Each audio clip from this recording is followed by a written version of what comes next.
Vida de Santo Antão, por Santo Atanásio. Antão foi egípcio de nascimento. Seus pais eram de boa linhagem e abastados. Como eram cristãos, também o menino cresceu como cristão.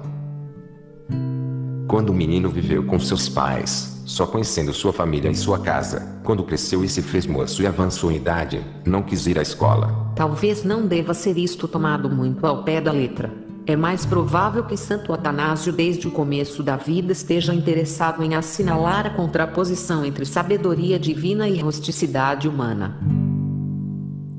Em todo caso, Santo Atanásio não possui a cultura grega, uma vez que para falar com gregos necessita de intérprete. Desejando evitar a companhia de outros meninos, seu único desejo era, como diz a escritura acerca de Jacó, GN 25,27. levar uma simples vida no lar. Supõe-se que ia à igreja com seus pais, e aí não demonstrava o desinteresse de um menino nem o desprezo dos jovens por tais coisas. Ao contrário, obedecendo aos pais, prestava atenção às leituras e guardava cuidadosamente no coração o proveito que delas extraía. Além disso, sem abusar das fáceis condições em que vivia como criança, nunca importunou seus pais pedindo manjares caros ou finos, nem tinha prazer algum em coisas semelhantes. Ficava satisfeito com o que se lhe punha diante e não pedia mais. É difícil determinar com segurança a certeza histórica dos detalhes desta descrição da infância de Santo Antão. Este teria sido desde menino um pequeno asceta. Não se pode negar a tendência edificante. A geografia posterior abusou amplamente deste recurso até fazer incríveis as infâncias dos santos. Mas ainda assim, a existência concreta de meninos santos e certas indicações da psicologia infantil deveriam cautelar-nos contra uma repulsa absoluta do conteúdo deste capítulo.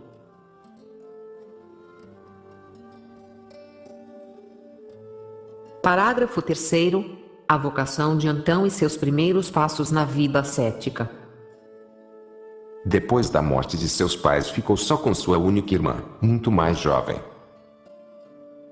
Tinha então uns 18 a 20 anos, e tomou cuidado da casa de sua irmã. Menos de 6 meses depois da morte de seus pais, ia, como de costume, a caminho da igreja. Enquanto caminhava, ia meditando e refletia como os apóstolos deixaram tudo, e seguiram o Salvador. São Mateus 4,20.19,27. Como, segundo se refere nos Atos. Atos dos Apóstolos 4,35 a 37. Os fiéis vendiam o que tinham e o punham aos pés dos apóstolos para distribuição entre os necessitados, e quão grande é a esperança prometida nos seus para os que assim fazem. Efésios 1,18, Colossenses 1,5. Pensando estas coisas, entrou na igreja. Aconteceu que nesse momento se estava lendo o Evangelho, e ouviu a passagem em que o Senhor disse ao jovem rico: se queres ser perfeito, vende o que tens e dá aos pobres, depois vem, segue-me e terás um tesouro no céu. São Mateus 19,21. Como se Deus lhe houvera proposto a lembrança dos santos, e como se a leitura houvesse sido dirigida especialmente a ele. Confira Santo Agostinho, Confissões, 8,12, 29. Antão saiu imediatamente da igreja e deu a propriedade que tinha de seus antepassados, 300 aruras. Uma arura. A extensão correspondia mais ou menos a 80 ás. Terra muito fértil e formosa. Não quis que nem ele nem sua irmã tivessem algo que ver com ela. Vendeu tudo mais, os bens móveis que possuía, e entregou aos pobres a considerável soma recebida, deixando só um pouco para sua irmã. De novo, porém, entrando na igreja, ouviu aquela palavra do Senhor no Evangelho: não se preocupem do amanhã. São Mateus 6,34. Não pôde suportar maior espera, mas foi e distribuiu aos pobres também este pouco. Os apoftegmas dos padres relatam: um irmão havia renunciado ao mundo e distribuído seus bens aos pobres, reservando-se porém um pouco. Veio a então que, informado do assunto, disse-lhe: se queres ser monge, vai à cidade, compra carne, cobre com ela teu corpo nu e volta. O irmão assim o fez. Vieram então cães e aves e lhe dilaceraram o corpo. De volta então, este lhe perguntou se havia seguido seu conselho. Mostrou-lhe então seu corpo dilacerado. Disse-lhe então: os que renunciam ao mundo e querem guardar dinheiro, são assim dilacerados quando os demônios os atacam. Colocou sua irmã entre virgens conhecidas e de confiança, entregando-a para que educasse. Esta seria a primeira vez que aparece a palavra Parthenon no sentido cristão de casa ou grupo de virgens. Todavia, nessa época precoce, as mulheres religiosas viviam geralmente com suas famílias, embora se reunissem para exercícios comuns. Mais tarde, a vida nos diz que a irmã de Antão foi superior à de um grupo de virgens. Mas uma variante do texto grego, apoiada por diversas versões, consagrou sua irmã à virgindade.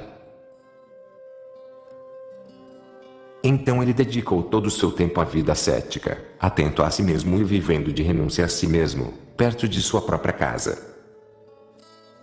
Ainda não existiam tantas celas monásticas no Egito, e nenhum monge conhecia sequer o longínquo deserto.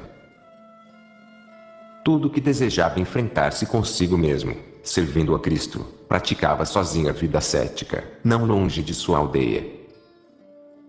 Naquele tempo havia na aldeia vizinha um ancião que desde sua juventude levava na solidão a vida ascética. Quando então o viu, teve zelo pelo bem. Gálatas 4,18. E se estabeleceu imediatamente na vizinhança da cidade.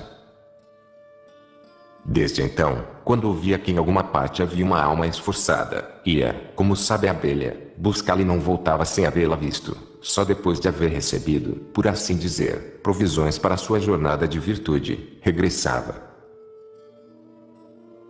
Aí, pois, passou o tempo de sua iniciação, se afirmou sua determinação de não voltar à casa de seus pais nem de pensar em seus parentes, mas a dedicar todas as suas inclinações e energias à prática contínua da via ascética.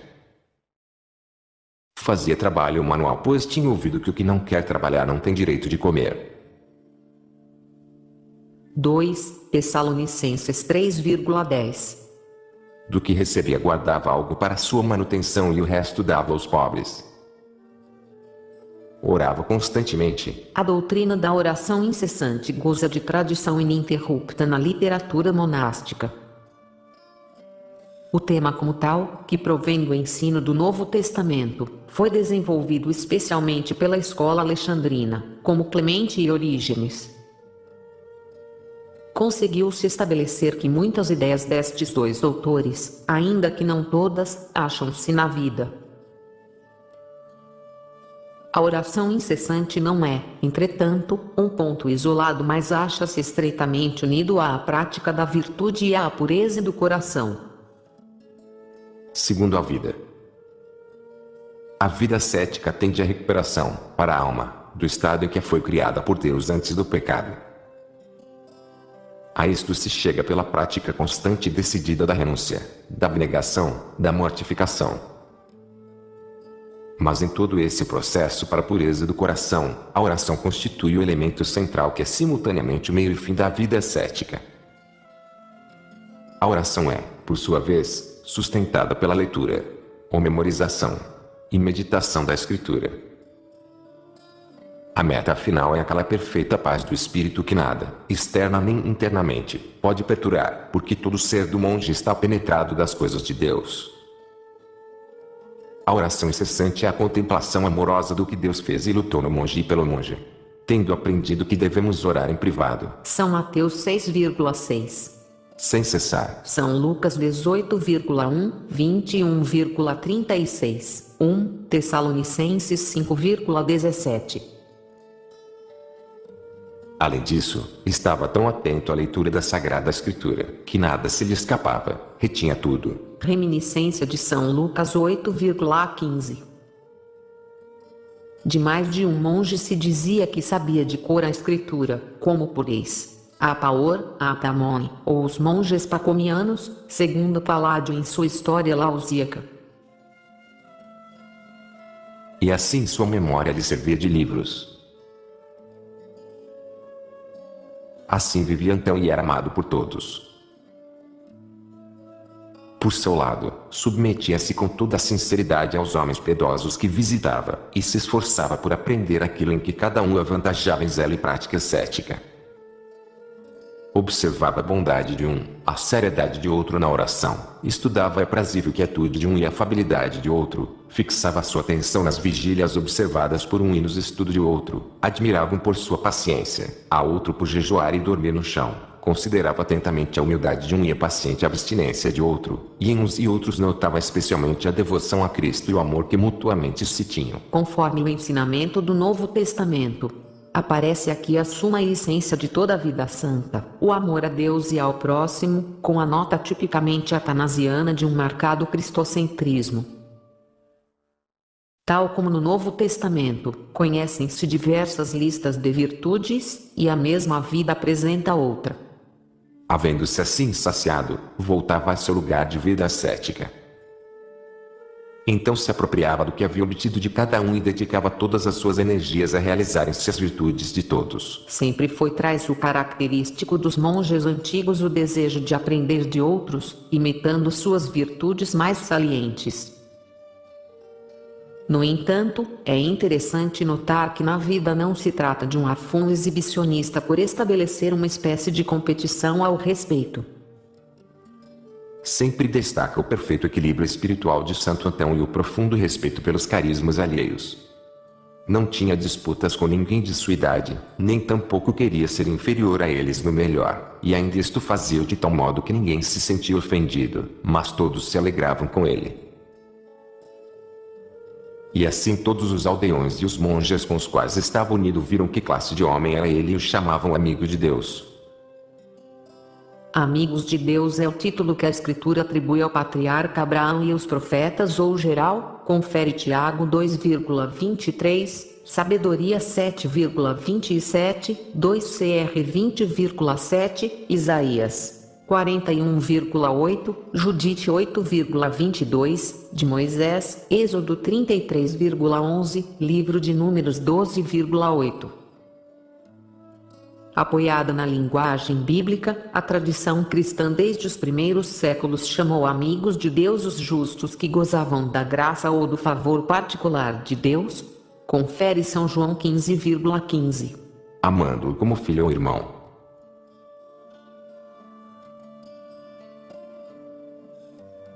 Parágrafo 4º. Primeiros combates com os demônios. Mas o demônio, que odeia inveja e o bem, não podia ver tal resolução no jovem, e se pôs a empregar suas velhas táticas também contra ele. O tempo e a experiência fizeram o diabo um perito em manhas. Primeiro tratou de fazê-lo desertar da vida ascética, recordando-lhe sua propriedade, o cuidado de sua irmã, os apegos da parentela, o amor do dinheiro, o amor à glória, os inumeráveis prazeres da mesa e todas as demais coisas agradáveis da vida. Finalmente apresentou-lhe a austeridade e tudo que se segue a essa virtude, sugerindo-lhe que o corpo é fraco e o tempo é longo. Em resumo, despertou em sua mente toda uma nuvem de argumentos, procurando fazê-lo abandonar seu firme propósito. O inimigo viu, no entanto, que era impotente em face da determinação de Antão, e que antes era ele que estava sendo vencido pela firmeza do homem, derrotado por sua sólida fé e sua constante oração. Pôs então toda a sua confiança nas armas que estão nos músculos de seu ventre. São João 40,16. Jactando-se delas, pois são sua preferida artimanha contra os jovens, atacou o jovem molestando-o de noite e instigando-o de dia, de tal modo que até os que vinham então podiam aperceber-se da luta que se travava entre os dois. O inimigo queria sugerir-lhe pensamentos baixos, mas ele os dissipava com orações, procurava incitá-lo ao prazer, mas Antão, envergonhado, cingia seu corpo com sua fé, orações e jejuns. Atreveu-se então o perverso demônio a disfarçar-se em mulher e fazer-se passar por ela em todas as formas possíveis durante a noite, só para enganar Antão. Mas ele encheu seus pensamentos de Cristo, refletiu sobre a nobreza da alma criada por ele, e sua espiritualidade, e assim apagou o carvão ardente da tentação. E quando de novo o inimigo lhe sugeriu o encanto sedutor do prazer, Antão, enfadado com razão, e entristecido, manteve seus propósitos com a ameaça do fogo e dos vermes. Confira São Judas 16,21, Cis 7,19, Isaías 66,24, São Marcos 9,48. E acrescenta, ele lhe oferecia o caminho da adolescência, resvaladiço, fácil para cair, mas este, considerando os eternos tormentos do juízo futuro, conserva incólume a pureza da alma em meio das tentações. Sustentando isto no alto, como escudo, passou por tudo sem se dobrar. Toda essa experiência levou o inimigo a envergonhar-se. Em verdade, ele, que pensara ser como Deus, fez-se louco ante a resistência de um homem. Ele, que em sua presunção desdenhava carne e sangue, foi agora derrotado por um homem de carne em sua carne. Verdadeiramente o Senhor trabalhava com este homem, ele que por nós tornou-se carne e deu seu corpo a vitória sobre o demônio. Assim, todos os que combatem seriamente podem dizer, não eu, mas a graça de Deus comigo. 1 Coríntios 15,10. Finalmente, quando o dragão não pôde conquistar Antão nem por estes últimos meios, mas viu-se arrojado de seu coração, rangendo seus dentes, como diz a Escritura. São Marcos 9,17. Mudou, por assim dizer, sua pessoa. Tal como é seu coração, assim lhe apareceu, como um moço preto. Negro. O uso desta palavra era frequente entre romanos e gregos num sentido moral figurado, para designar malícia ou perversidade. O mesmo no uso cristão primitivo. Dar a cor negra ao autor do mal e de toda a iniquidade era muito comum. Dado que os etíopes e egípcios eram de tez muito escura, o diabo foi muitas vezes designado com tais nomes nacionais. E como inclinando-se diante dele, já não o molestou com pensamentos, pois o impostor tinha sido lançado fora. Mas usando voz humana disse-lhe, a muitos enganei e venci, mas agora que te ataquei a ti a teus esforços como fiz com tantos outros, mostrei-me demasiadamente fraco.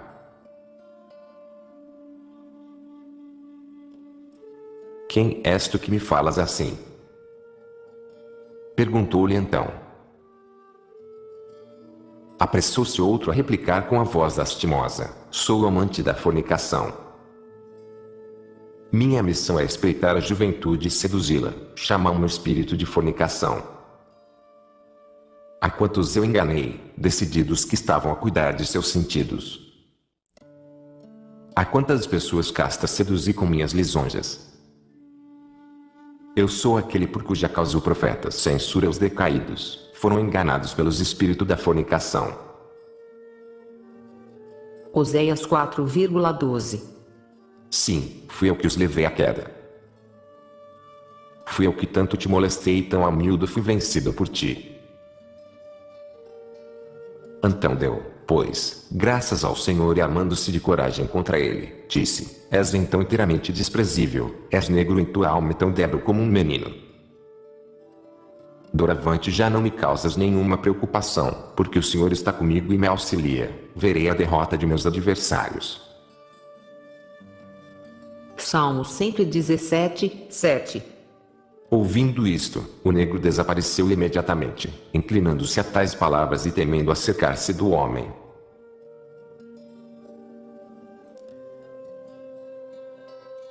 Parágrafo 5º. Antão aumenta sua austeridade. Esta foi a primeira vitória de Antão sobre o demônio, ou melhor, digamos que este singular êxito em Antão foi do Salvador, que condenou o pecado na carne, a fim de que a justificação prescrita pela lei fosse realizada em nós, que vivemos não segundo a carne, mas segundo o Espírito. Romanos 8,3 a 4.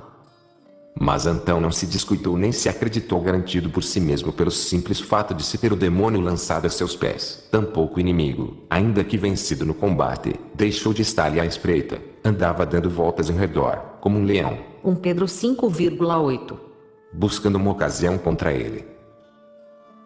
Antão, porém, tendo aprendido nas escrituras quão diversos são os enganos do maligno. Efésios 6,11. Praticou seriamente a vida ascética, tendo em conta que, se não pudesse seduzir seu coração pelo prazer do corpo, trataria certamente de enganá-lo por algum outro método, porque o amor do demônio é o pecado. Resolveu, por isso, acostumar-se a um modo mais austero de vida. Mortificou seu corpo sempre mais, e o sujeitou, para não acontecer que, tendo vencido numa ocasião, perdesse em outra. 1 Cor 9,27. Muitos se maravilhavam de suas austeridades, porém ele próprio as suportava com facilidade. O zelo que havia penetrado sua alma por tanto tempo transformou-se pelo costume em segunda natureza, de modo que a ainda menor inspiração recebida de outros levava-o a responder com grande entusiasmo. Por exemplo, observava as vigílias noturnas com tal determinação, que Hamildo passava toda a noite sem dormir, e isso não só uma vez mas muitas, para admiração de todos. Assim também comia só uma vez ao dia, depois do cair do sol, às vezes cada 2 dias, e com frequência tomava seu alimento só depois de 4 dias. Sua alimentação consistia em pão e sal, como bebida tomava só água. Não necessitamos sequer mencionar carne ou vinho, porque tais coisas tampouco se encontravam entre os demais ascetas. Contentava-se em dormir sobre uma esteira, embora regularmente o fizesse sobre o simples chão. Despreza o uso de ungüentos para a pele, dizendo que os jovens devem praticar a vida ascética com seriedade e não andar buscando coisas que amolhecem o corpo. Deviam antes acostumar-se ao trabalho duro, tendo em conta as palavras do apóstolo: "E na fraqueza que se revela a minha força." 2 Coríntios 12,10. Dizia que as energias da alma aumentam quanto mais débeis são os desejos do corpo. Além disto, estava absolutamente convencido do seguinte: pensava que apreciaria seu progresso na virtude e seu consequente afastamento do mundo não pelo tempo passado nisso, mas por seu apego e dedicação. Assim, não se preocupava com o passar do tempo, mas dia por dia, como se estivesse começando a vida ascética, fazia os maiores esforços rumo à perfeição. Gostava de repetir a si mesmo as palavras de São Paulo: esquecer-me do que fica para trás e esforçar-me por alcançar o que está adiante. FL 3,13. Recordando também a voz do profeta Elias: viva o Senhor em cuja presença estou neste dia. 1 RS 17,1, 18,15. Observava que, ao dizer este dia, não estava contando o tempo que havia passado, mas, como que começando de novo, trabalhava duro cada dia para fazer de si mesmo alguém que pudesse aparecer diante de Deus, puro de coração e disposto a seguir sua vontade. E costumava dizer que a vida levada pelo grande Elias devia ser para o asceta como um espelho no qual poderia sempre mirar a própria vida.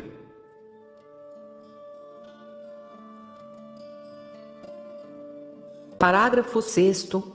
Antão recluso nos sepulcros, mais lutas com os demônios. Assim dominou-se então a si mesmo. Decidiu então mudar-se para os sepulcros. Os antigos consideram as ruínas de mausoléus, as tumbas e os desertos como ambiente predileto dos demônios. Os 3 têm em comum ser lugares abandonados, não habitados pelos homens, e onde o demônio não é combatido pelo bem nem pelos exorcismos. Só os malfeitores se refugiam neles. A morada escolhida por Antão é provavelmente um cemitério abandonado, que se achavam a certa distância da aldeia. Pediu a um de seus familiares que lhe levasse pão a longos intervalos. Entrou, pois, em uma das tumbas. O mencionado homem fechou a porta atrás dele, e assim ficou dentro sozinho. Isto era mais do que o inimigo podia suportar, pois em verdade temia que agora fosse encher também o deserto com a vida ascética. Assim chegou uma noite com um grande número de demônios e o açoitou tão implacavelmente que ficou lançado no chão, sem fala pela dor. Afirmava que a dor era tão forte que os golpes não podiam ter sido infligidos por homem algum para causar semelhante tormento. Pela providência de Deus, porque o Senhor não abandona os que nele esperam, seu parente chegou no dia seguinte trazendo-lhe pão. Quando abriu a porta e o viu atirado no chão como morto, levantou e o levou até a igreja da aldeia e o depositou sobre o solo. Muitos de seus parentes e da gente da aldeia sentaram-se em volta de Antão como para velar um cadáver. Mas pela meia-noite Antão recobrou conhecimento e despertou. Quando viu que todos estavam dormindo e só seu amigo se achava desperto, fez-lhe sinais para que se aproximasse e pediu-lhe que o levantasse e levasse de novo para os sepulcros, sem despertar ninguém. O homem levou-o de volta, a porta foi trancada como antes e de novo ficou dentro, sozinho. Pelos golpes recebidos estava demasiado fraco para manter-se de pé, orava então, estendido no solo. Terminada sua oração, gritou: aqui estou eu, Antão, que não me acovardei com teus golpes, e ainda que mais me des, nada me separará do amor de Cristo. Romanos 8,35. E começou a cantar: se um exército se acampar contra mim, meu coração não temerá. Salmo 26,3. Tais eram os pensamentos e palavras do asceta, mas o que odeio bem, o inimigo assombrado de que depois de todos os golpes ainda tivesse valor para voltar, chamou seus cães. Na mitologia antiga, os servidores dos deuses eram frequentemente chamados cães. E arrebatado de raiva disse: veem vocês que não pudemos deter esse tipo nem com o espírito de fornicação nem com os golpes, ao contrário, chega até a desafiar-nos. Vamos proceder contra ele de outro modo. A função de malfeitor não é difícil para o demônio. Essa noite, por isso, fizeram tal estrépito que o lugar parecia sacudido por um terremoto. Era como se os demônios abrissem passagens pelas quatro paredes do recinto, invadindo impetuosamente através delas em forma de bestas ferozes e répteis. De repente todo o lugar se encheu de imagens fantasmagóricas de leões, ursos, leopardos, touros, serpentes, víboras, escorpiões e lobos, cada qual se movia segundo o exemplar que havia sumido. O leão rugia, pronto a saltar sobre ele, o touro, quase a atravessá-lo com os chifres, a serpente retorcia-se sem o alcançar completamente, o lobo acometia-o de frente. E acrescenta o leopardo com suas diversas cores e indica. E a gritaria amada simultaneamente por todas essas aparições era espantosa, e a fúria que mostravam, feroz. Então, atormentado e pungido por eles, sentia aumentar a dor em seu corpo. No entanto, permanecia sem medo e com o espírito vigilante. Gemia, é verdade, pela dor que atormentava seu corpo, mas a mente era a senhora da situação e, como por debique, dizia-lhes: se tivessem poder sobre mim, teria bastado que viesse um só de vocês, mas o Senhor lhes tirou a força e por isso se esforçam em fazer-me perder o juízo com seus números. É sinal de fraqueza terem de imitar animais ferozes. De novo teve a valentia de dizer-lhes: se é que podem, se é que receberam poder sobre mim, não se demorem, venham ao ataque. E se nada podem, para que esforçar-se tanto sem nenhum fim? Porque a fé em nosso Senhor é selo para nós e muro de salvação.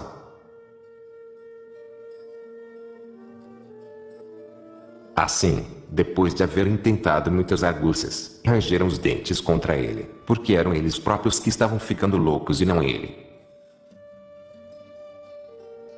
De novo o Senhor não se esqueceu de Antão em sua luta, mas veio ajudá-lo.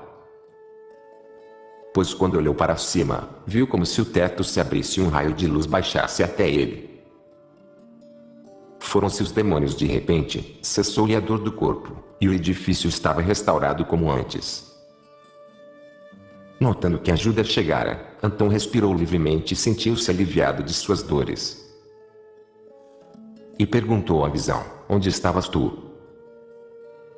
Por que não aparecestes no começo para deter minhas dores? E uma voz lhe falou: Antão, eu estava aqui, mas esperava ver-te enquanto agias. E agora, porque aguentaste sem te renderes, serei sempre teu auxílio e te tornarei famoso em toda parte. Ouvindo isto, levantou-se e orou, e ficou tão fortalecido que sentiu seu corpo mais vigoroso que antes. Tinha por aquele tempo uns 35 anos de idade.